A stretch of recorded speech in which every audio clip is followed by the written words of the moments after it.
Hi, I'm Tim. Welcome to Watchbox, and thanks for logging on. If you love this watch, email me, Team Mosso at thewatchbox.com. It is in the description below. It is your purchase and pricing email question line for buying this or any other watch you see on any Watchbox platform. Please reach out to me, T Mosso at thewatchbox.com, for pricing details.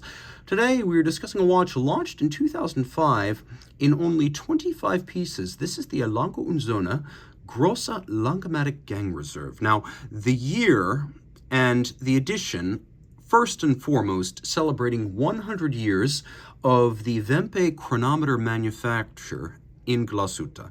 And this is important because Wempe and Lange were longtime collaborations from the earliest years of the revived Lange Söhne.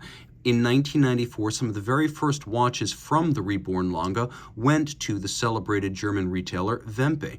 Wempe, though, also a chronometer manufacturer in its own right. Celebrating 100 years of that, we get this watch. But there were two other editions, both in 100 pieces, yellow gold and platinum, each 100 pieces. This one's only 25 because in addition to the Wempe anniversary, this watch celebrates 25 years of the Wempe New York boutique. So Wempe, New York, and a 25-piece edition for 25 years of that specific location, which is why the rose gold version of the Grosse Langematik Gangreserve Wempe is the rarest.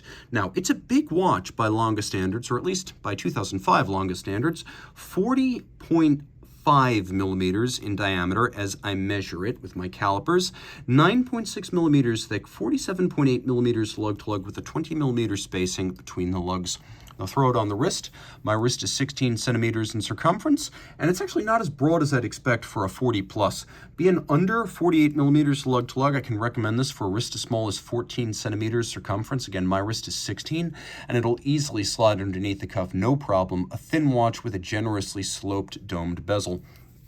The strap is high grade, medium brown, semi-gloss. You can see large rectangular scale alligator leather, and it has a folded edge, a monotone stitch, a buttery brown calfskin on the bottom, a brand new Lange factory strap, no crimping, no gouging. I always sing the praises of the Lange pin buckle, and if you've heard before, you can just skip this part. But if you're new to Lange, you really need to understand that not every pin buckle is created alike. First, there's some fastening outboard that gives this a little bit of definition. Second, there's two clever features. One, an elevated bridge. You can see how instead of just spanning from prong to prong, it arcs up and over them. So when the strap is inside the buckle on your wrist, it sits flush, it sits flat. Second, there's this little retaining bar. So if you're like me and you have a small wrist, you can use the smallest hole or maybe even punch a few smaller holes. You know that sometimes the strap, when tightly strapped, can get pinned on the pin. Well, with this little retaining bar, that doesn't happen. It's there for ergonomics and it works well. The case will be familiar to Lange fans. Generously domed bezel, instepped case back, all of high polish. We have a sheer cylindrical-like case profile, and then we have lugs, which are themselves high polished, stepped out from the case band, so there's a notch between case and lug.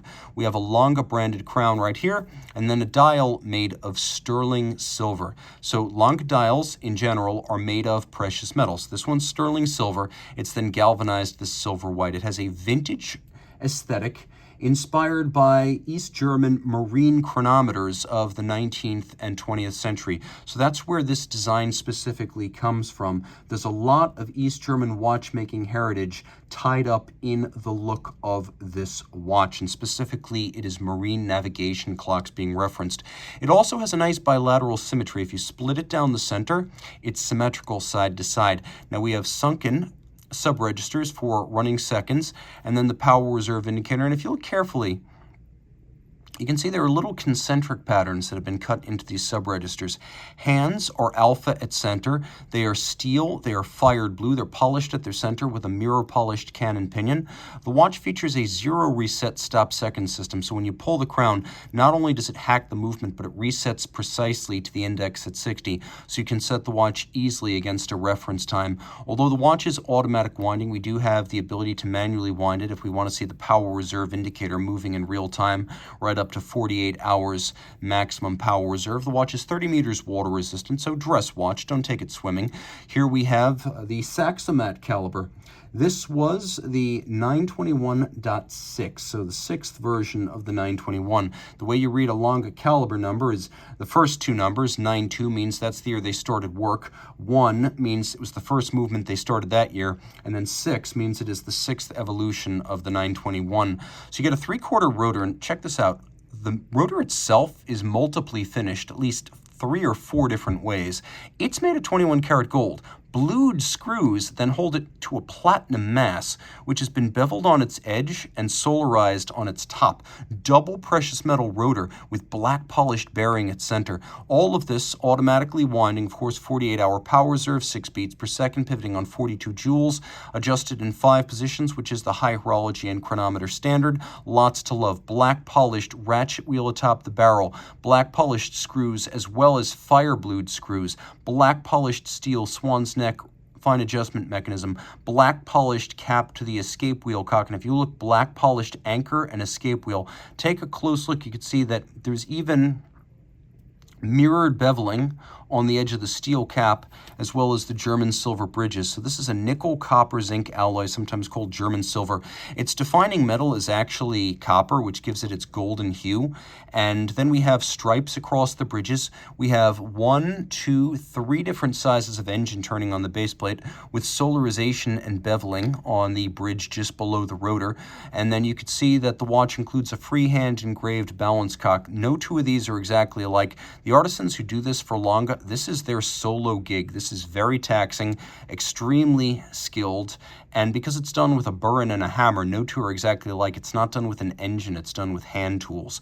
A beautiful watch with a 3/4 style bridge architecture designed to hark back to vintage Lange pocket watches from the 19th and early 20th century. And of course, you have to have at least 1 jewel set in a chaton in a Lange watch, a little jeweled cup made of gold fixed by screws, a nod to the way things were done in the chronometer era.